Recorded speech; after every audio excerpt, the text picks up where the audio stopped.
Yo en el año 2012, en un acto en el Teatro Chacaito, dije, la situación en Venezuela está llegando a un punto en que el país le va a decir a ustedes, a los políticos, váyanse todos. Y yo creo que a ese es el nivel en el cual hemos llegado. Y tal vez alguna explicación es que desde el año 1999 la dirigencia política en Venezuela no ha cambiado. Ha sido tan estable como la dictadura de Chávez y de Maduro. Porque los propios dirigentes de los partidos no se renuevan, siguen siendo los mismos. O sea, las dictaduras han sido en lo que llaman la oposición y no solamente entre Chávez y Maduro. Que yo no voy a hablar de los problemas que tiene Venezuela, que son tan conocidos y sufridos por nuestros compatriotas y por los que nos quieren en el mundo, sino tal vez hacer un pequeño ejercicio de memoria, porque si no hacemos memoria de ciertas cosas no podemos planear lo que puede venir hacia adelante. Yo diría que el único valor que tienen mis palabras es que yo no aspiro a nada. Ya he aspirado suficiente en mi vida y he tenido la suerte y el privilegio de ocupar todos los cargos posibles en mi país, menos el de presidente, pero Beatriz, como te recuerdas, traté. Son de una persona absolutamente independiente y lo hago con un amor inmenso por mi país y por mi gente y nunca he dejado de hacerlo en todos estos años. Yo creo que el drama de Venezuela comienza cuando ajusticiaron al presidente Carlos Andrés Pérez. ¿Y quiénes lo ajusticiaron? Los partidos, fundamentalmente. Incluso su propio partido.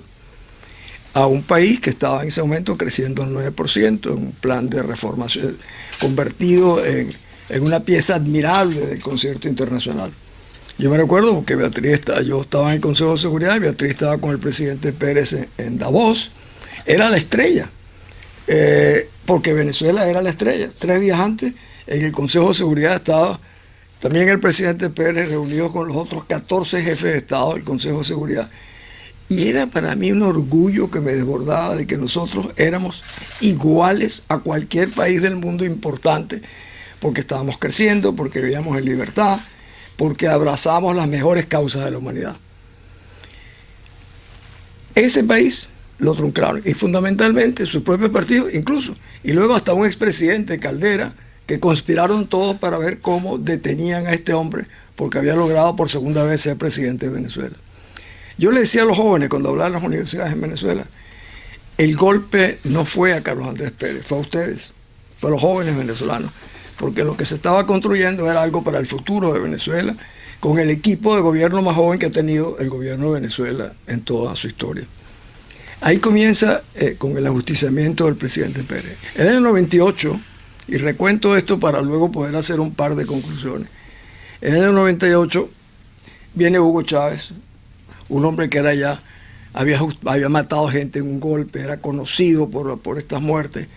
¿Y qué hacen los partidos políticos? Para no buscar a un candidato de unidad y que no fuese Enrique Salas, por ejemplo, presidente, se presentan 4 o 5 candidatos. Le regalan la presidencia de la República a Chávez, porque es así de sencillo. Luego viene todo un proceso, que me voy a adelantar un poco, al 2015. El 2015 fue un año grandioso para nosotros los venezolanos en la oposición. ¿Qué pasó allí?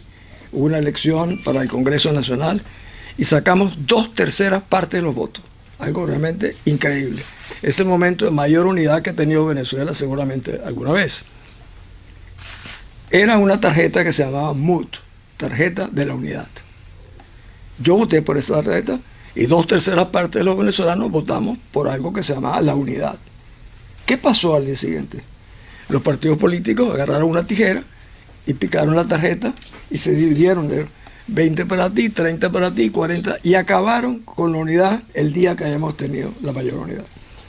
De ahí en adelante ha venido lo que yo llamo, y ahora podemos conversar sobre eso, yo llamo que Venezuela ha caído en manos de franquiciadores. ¿Qué son los franquiciadores? Los que tienen franquicias de las marcas políticas en Venezuela. Pero todos sabemos que los que operan franquicias compiten. McDonald's no ayuda a Burger King, sino por lo contrario, se tratan de matar a ver quién toma más del mercado, porque esa es la labor de competencia pero ninguno está pensando en el país, están pensando en sus propios intereses. Y eso ha significado que nosotros no hemos tenido una oposición, sino que hemos tenido, y lo he dicho muchas veces, son posiciones. Y las posiciones sumadas a esto, no acumuladas, no reflejan el interés nacional. Son las de y estas franquicias, desgraciadamente, ya no son las franquicias de hace 25 o 30 años, sino que son franquicias devaluadas, desmerecidas, no representativas, y que por supuesto no representan al país. Y esto hace que sean el futuro de Venezuela haya estado en manos de esta franquicia. Hoy en día vemos como, por ejemplo, la semana pasada, a un señor que se llama Juan Guaidó, que era realmente el venezolano más conocido en el mundo. ¿Y por qué era así? Bueno, porque la campaña que hicieron los Estados Unidos, y en esto hay que reconocerlo, fue el señor Trump. Yo no quiero utilizar la palabra que obligó, digamos que convenció a 60 países que apoyaran el proceso de transición de Venezuela y que reconocieran a Juan Guaidó como presidente interino. ¿Quiénes no lo reconocieron? Los partidos políticos de la Asamblea. Lo obligaron a autojuramentarse. Cuando yo lo cuento, parece increíble. 60 países del mundo. Guaidó habla, lo lleva a Trump al Congreso de los Estados Unidos, lo aplauden de pie durante minutos. ¿Y qué hacen sus compañeros en Venezuela de otros partidos? No lo juramentan, lo obligan a autojuramentarse, con lo cual lo convirtieron en un minusválido empezando el gobierno. ¿Y qué hicieron? Crearon algo que no está en nuestra Constitución, era un gobierno parlamentario. Los diputados se convirtieron en el Ejecutivo Nacional, realmente algo inconcebible. ¿Qué ha venido pasando? Ahora que sacan a Guaidó, ¿y por quién, por cierto? ¿Por quién sustituyen a Guaidó? Como todo esto ha sido, lo han hecho corriendo, estos propios diputados se han convertido en el gobierno, nombraron a una doctora, una señora que vive en Valencia, de España, que cuida a una señora como oficio, la nombraron presidenta. O sea, algo que sacaron de la manga a última hora en un ejercicio vergonzoso. Entonces, la dirigencia venezolana piensa que en el mundo no los observan. Yo la semana pasada hablaba con un grupo de embajadores de las Naciones Unidas. Me decían, dime una cosa, Diego.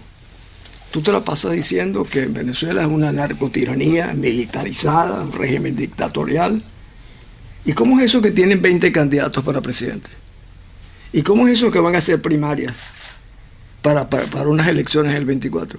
¿Y cómo es eso que se la pasan discutiendo sobre problemas constitucionales? Que si en un país, en una dictadura no puede haber una constitución.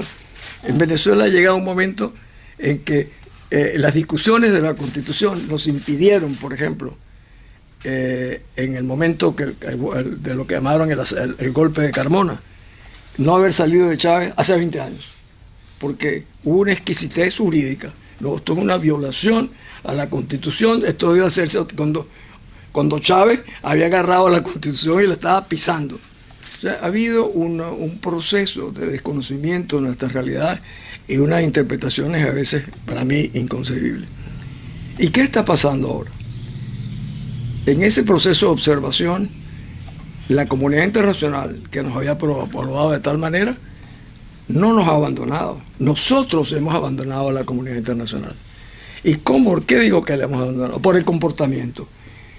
No puede ser que si nosotros tenemos un gobierno interino, como el señor Guaidó, que era el más conocido de los venezolanos en el mundo, de la noche a la mañana, lo saquen, realmente porque lo sacaron. Yo no sé si era bueno o malo, yo creo que realmente deja mucho que desear, y sobre todo él mismo dejó que lo secuestraran compañeros de su propio partido, entre ellos Leopoldo López, que era para mí realmente el que ejercía el poder, y Guaidó era un poco su secretario ejecutivo. Pero en el enfrentamiento a voluntad popular se ha creado este problema. Para los que no son venezolanos, los causantes principales en el fondo, de los principales causantes de lo que está ocurriendo en Venezuela, son 3 o 4 muchachos del este de Caracas, familias acomodadas: Leopoldo López, Julio Borges, Enrique Capriles, que formaban parte de un mismo grupo político que se llama Primero Justicia. El pleito entre ellos mismos ha cundido y es la que ha generado todo este enfrentamiento político. Parece mentira que estos mismos tres hayan creado semejante problema.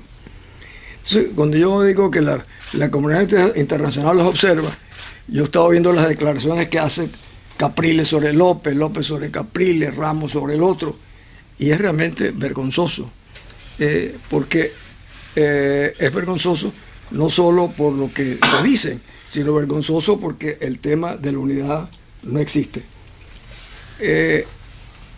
Hablar ahorita de unidad en Venezuela es un ejercicio realmente cuesta arriba. Incluso el propio Guaidó, para mí, cometió el grave error de lanzarse incluso hasta como candidato a presidente cuando su rol era, en un momento de transición, de asegurarse de que podía tratar de armar la unidad, no de precipitarse y usar recursos para lanzar su propia candidatura. Ha heredado los vicios de los viejos partidos políticos venezolanos, que con todos sus efectos, los viejos partidos venezolanos de la época eran mucho más competentes. Porque hoy hablaba yo con un gran amigo mío,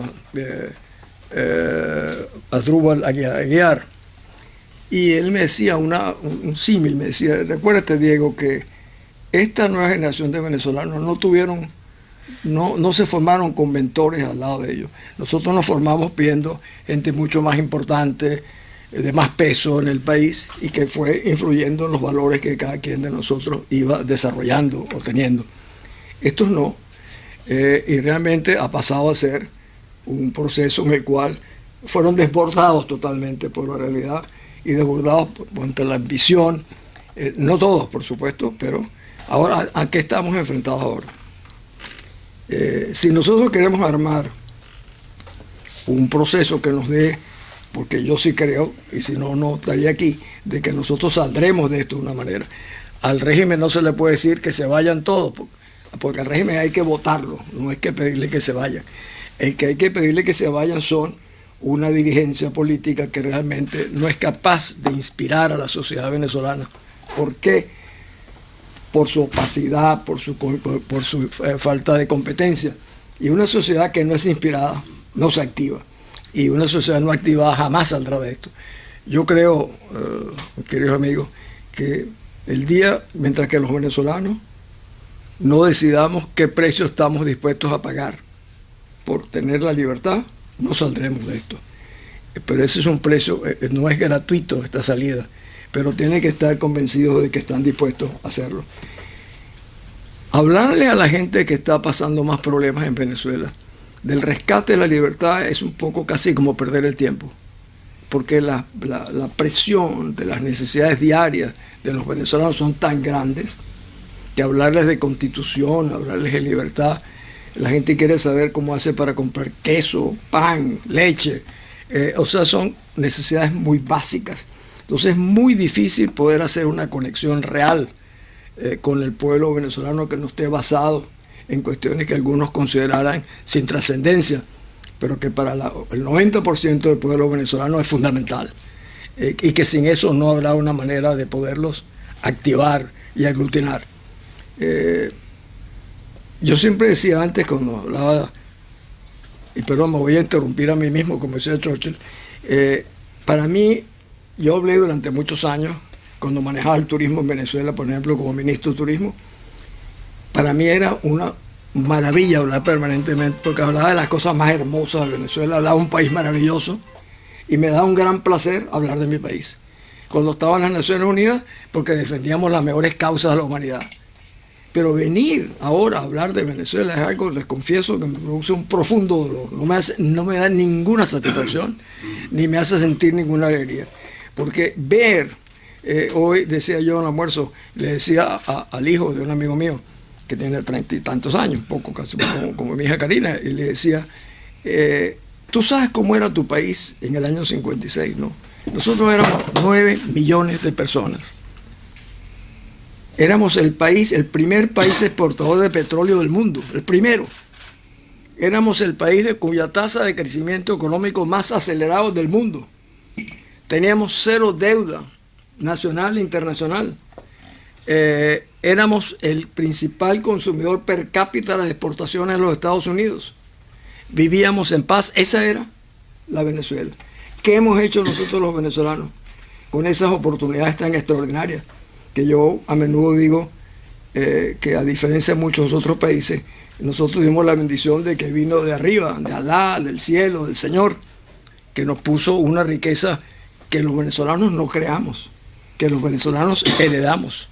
Y eso para mí hizo una sociedad en el fondo un poco floja de apartarla, porque es muy distinto a las sociedades que luchan para generar recursos para su desarrollo que las sociedades que reciben de la noche a la mañana con unos chorros de petróleo. Siempre decía que los colombianos se levantaban a las 6 de la mañana a recoger café y recogían 3.000 millones al año. Nosotros abríamos unos chorros, ¡boom!, salía el petróleo y recogíamos 30, 40.000 millones. Pero así no se hace necesariamente una sociedad.